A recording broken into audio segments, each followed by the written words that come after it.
get behind the news and get into really important stories that are happening in Poland and talking to people doing incredible things. And boy, oh boy, have we got an amazing story for you today. Now, I have to admit that I have fallen victim to a major big issue that's been going on since and before coronavirus became problematic across Europe and indeed in Poland: fake news. I read fake news. I thought it was reliable from a reliable source. My friend sent me something. I sent it on. I started to have these ideas in my head. You read about tanks on the streets and all sorts of measures. Well, that is what fake news does. It spreads like a wildfire. Well, how is Poland putting out these forest fires of fake news? A new initiative, FakeHunter, has been launched, and I'm very glad to say that with us we have Łukasz Świerzewski of the Polish press agency. He's going to come in a second and talk to us about FakeHunter because it's a pretty exciting idea. Hello, Łukasz. Hello, Patrick. Nice to be here. Good to see you. And I think you're at work, so you're one of the lucky people who's still able to travel into the office and get some quiet peace time without children interrupting in the background. I hope today my children won't interrupt. Now, first of all, Łukasz, what's your role with FakeHunter?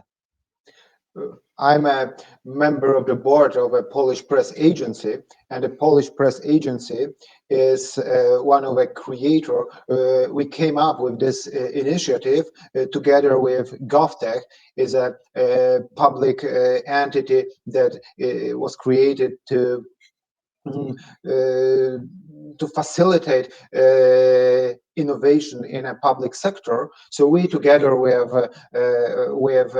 GovTech, created or worked out this new initiative that is called FakeHunter. In fact, it is a social platform for fighting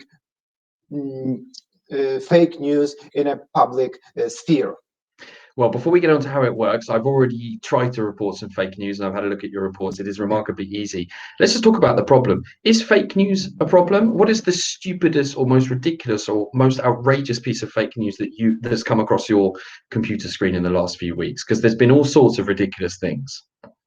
We've all coming across many crazy fake news every day. One that comes out to my mind is, for example, the news that, for example, drinking alcohol can protect you from contracting a coronavirus. So that's one idea. There's, of course, a lot of conspirational theories, like, for example, that coronavirus was created by some secret organizations, for example, in China or somewhere else, or that it is for example, a result of some superpower intervention. So, of course, these are also fake news that are spreading very rapidly.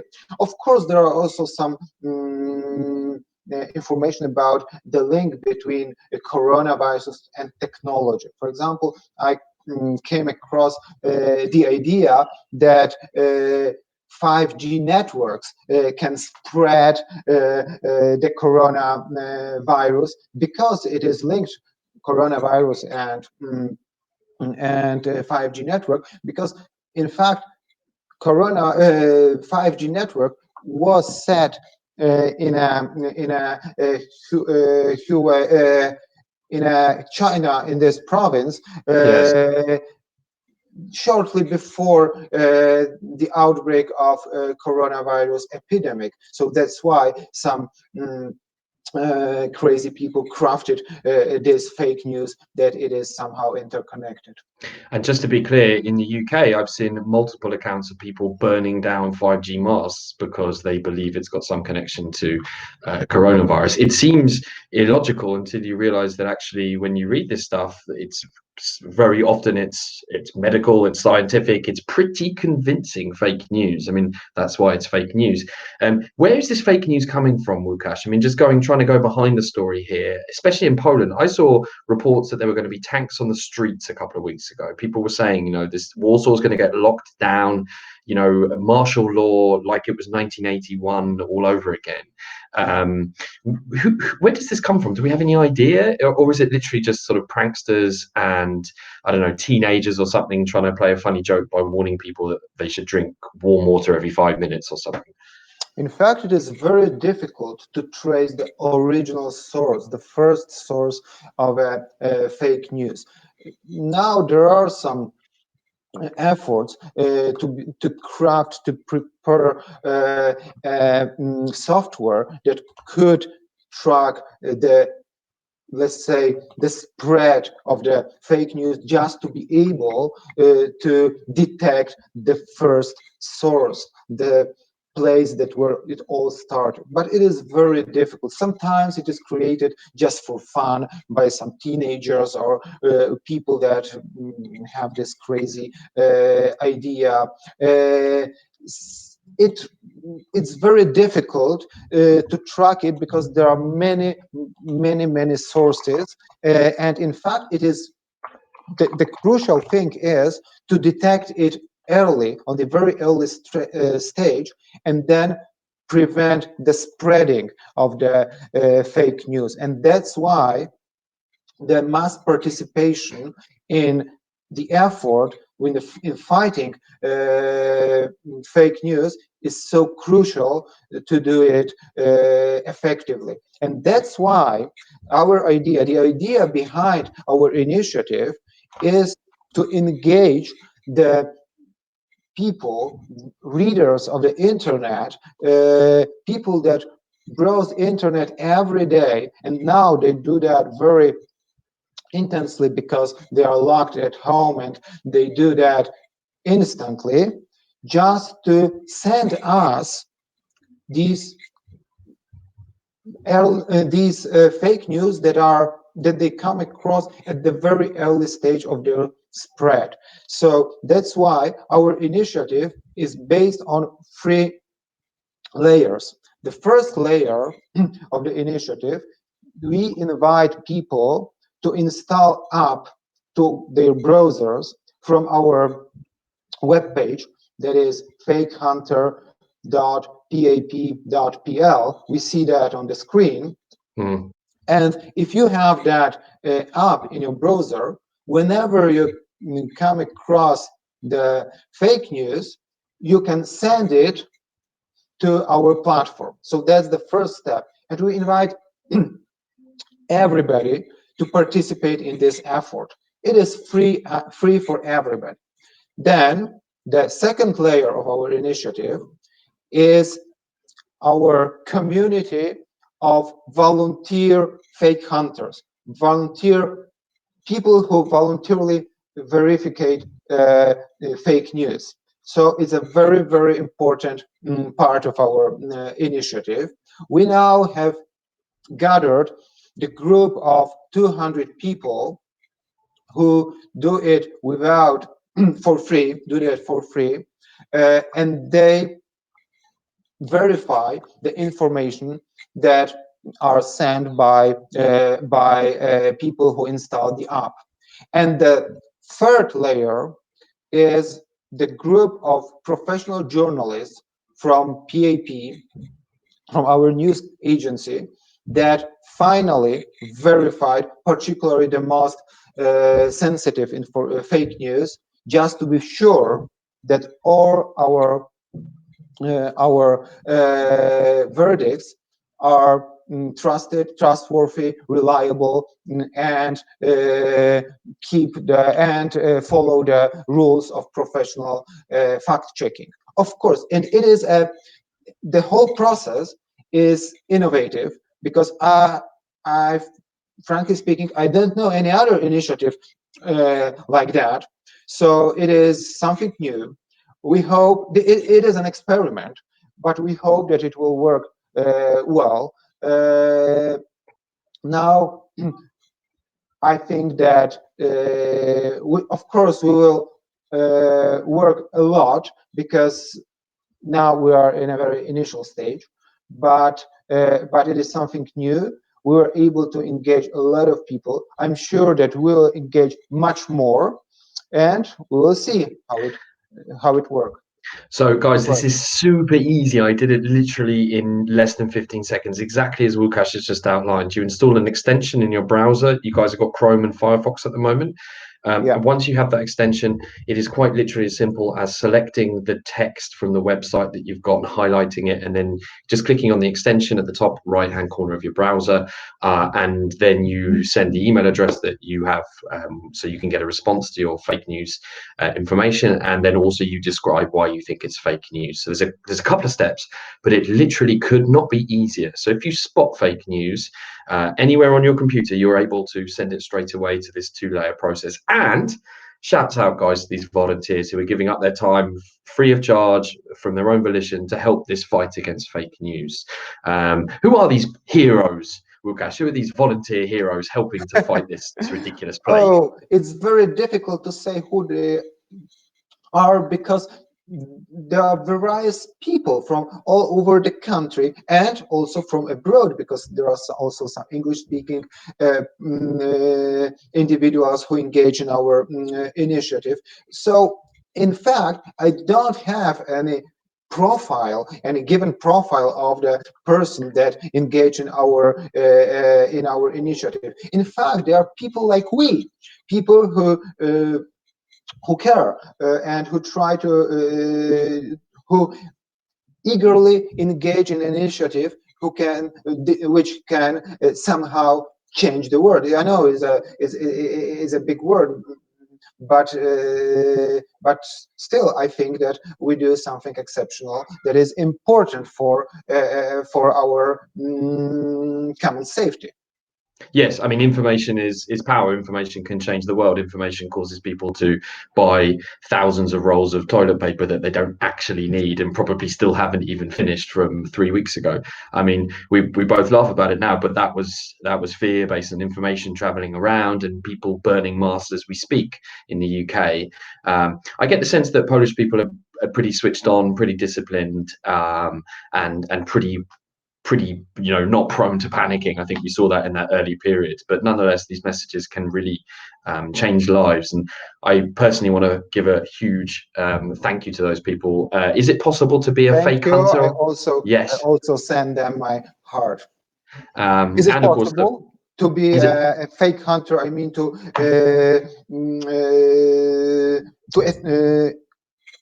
be a part of this community. Of course, we invite everyone who wants to join us, and it is literally, it is also very easy.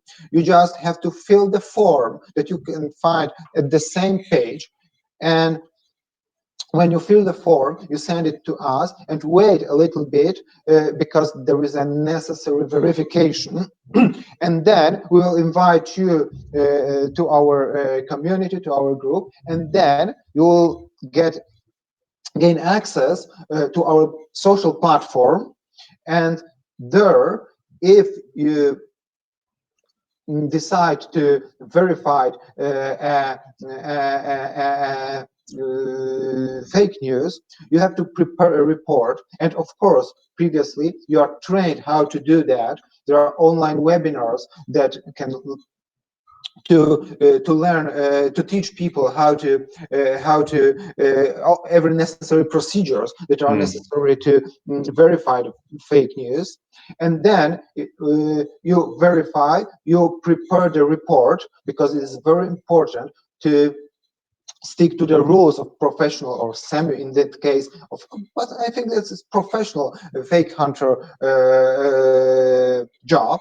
And you have to prepare the report, you have to enlist the sources on which you base your judgment, because it's very important to base your judgment on reliable sources. And we require that it should be first-hand sources. I mean, not some media articles, but you have to dig a little bit deeper and to verify the truth, because all that is important here is the truth. So we are not looking for sensation. We are not looking for I don't know, any argument, but we are looking for the truth. So sometimes it's in fact time-consuming job to properly and reliably verify a fake news, that sometimes can be at first sight very, very reliable, as you said. Sometimes some fake news are based on some manipulated scientific research. Sometimes sometimes proofs of fake news seems to be very reliable. So it's not very easy, and sometimes it is controversial. The issue that you are now fact checking is controversial. So you must be very, very sensitive. You must be very, let's say, dedicated to this job. That's why we also second, we just verified the first verification. Why it is so important? Because in some cases it is crucial to be 100% sure that we are correct. So it is not easy. Sometimes it is time consuming, but we know that it is very important. And if we would like to be a trusted provider of fact checking, we should strictly follow the rules. Absolutely. Well, we take our hats off to the team, the wider PAT team that have come together, the Polish press agency, to do this, you and your guys, and also these fake hunters. I've already checked out the website. You've got reports rolling in now, so verified news, and with quite detailed summaries around why the fake news isn't correct. I understand this obviously initiative in Polish at the moment. Maybe it's going to be a template for other countries to follow. Yeah, that's the idea behind that, because of course we know that it is a innovative initiative. So, and we cooperate closely with many news agencies around the world. And now, particularly in times of pandemic, it is very important for news agencies to verify news. And of course, it's a traditional role of news agency, because of course news agencies are a trusted news provider. But in that special time, it could be overwhelming for news agencies to verify every single, maybe not every single, but the most important, the most spreading fake news. And the way that we crafted, that we worked out, I mean, with this help from social network, so social community, might be very useful for other news agencies. And we of course are ready to share this initiative, share this platform with our colleagues from other European and also global news agencies. And we, as a PAP and as Polish press agency, are part of international networks of news agencies. We cooperate closely with EANA, as a European, pan-European press agency board. We also cooperate in an initiative that is called Minds. Minds is an international let's say, best practice and innovation sharing platform for news agencies. So I'm sure that if our initiative proves to be effective and successful, we will share it with our colleagues. Oh, I don't hear you. I can't hear you. Because I muted myself, the kids are in the background. I don't have the luxury today of working from the office, so I'm very jealous of you, Łukasz.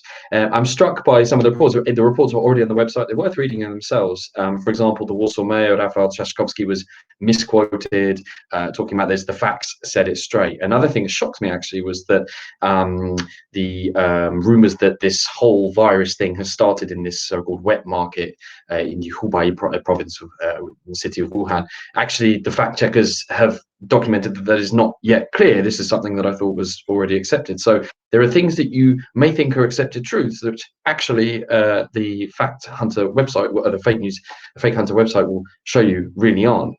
So it's worth even checking the reports just to make sure that you do know what you actually know. I'm also struck, Łukasz, by what you said about the fact that fake news is rather like this virus itself that we're all living with at the moment, which is it's kind of hard to tell where it's come from. It's quite easy to spread. You can unknowingly spread it. It's hard to stamp it out, but if you can get to the source, maybe you can. It's quite an interesting parallel between fake news and this virus itself. Yeah, you are right. It's a very important parallel. And the idea of social distancing, maybe it's also worth regarding here. Why? Because if you spot it very early, I mean spot the fake news very early, it's much easier to stop its spread and to inform people that it is a fake news, and it lets us to keep distance between readers and the fake news. So maybe it's a parallel that's that's somehow useful to imagine, to portray how it works. Of course, it's also this similarity is also in a threat that it caused for to the society, because of course fake news are extremely dangerous. It can cause, at worst, it can cause panic, but some also, and it is much more common, some fake news can cause some irresponsible behavior, like, for example, the idea of drinking alcohol to protect us from contracting coronavirus. But for example, it also can affect, for example, our international relations. For example, if the society is sure that, for example, coronavirus comes from China, and it was, for example, crafted in China, it could cause the xenophobic attitude among people, or some hatred against China people. So it can influence not only our thinking but also our behaviors in many ways, and it's very very dangerous. So it is important to fight fake news. It is still more and more difficult because of the prevalence of social media, of mass communication means, of internet. Of course, it's extremely difficult to do that without, let's say, re-establishing censorship, because it's also important that we do not like to censor anything. We just want to protect the truth, and it is, and to balance it, of course challenging. But I think that that organizations like Polish press agency, that is a trusted news provider, are at the front line of this war against fake news, and with the help of engaged people, dedicated people who joined our initiative, I hope it will be a little bit easier. Well, Łukasz, I completely agree with you. Thank you very much for spending some time telling us about this great FakeHunter initiative. That website again is fakehunter.pap.pl, and you can go and have a look at it. I think it may well end up being an example for other countries. Łukasz Świerzewski from the Polish Press Agency, thank you for joining us. So we say goodbye to you, Łukasz, and I will close with a little outro. Thank you very much, Łukasz. Bye-bye. Thank you, Patrick. Bye. Bye. So guys, fake news can make you laugh. Fake news can make you cry. Fake news can get you feeling happy. Fake news can make you suspicious. Fake news can make you trust people that you really shouldn't be trusting. The important question is to trust but verify, and that's what FakeHunter is all about. So hats off to the volunteers and to the team helping to fight this plague. One thing I think will be definitely true is long after this coronavirus has left our shores and is but a distant memory, fake news will continue to be a problem, not just in Poland and around the world. So you may want to become a fake hunter and help us stamp this out, because it's not helping anyone, particularly in troubled times like now. So again, shouts out to the team. Thank you very much for joining this special episode, this coronavirus series of episodes of Heart of Poland. We're trying to get behind stories and tell you what's going on, not just in the government, but in other places. We have some other really interesting interviews coming up on Heart of Poland, so make sure you check out all the ones we've done. Over 70 fascinating, fact-filled, in-depth, really interesting, long-form discussions with fascinating people leading fascinating lives in the fascinating country of Poland. Until then, I wish you a merry, safe, and healthy time, and I'll see you again for another episode of Heart of Poland.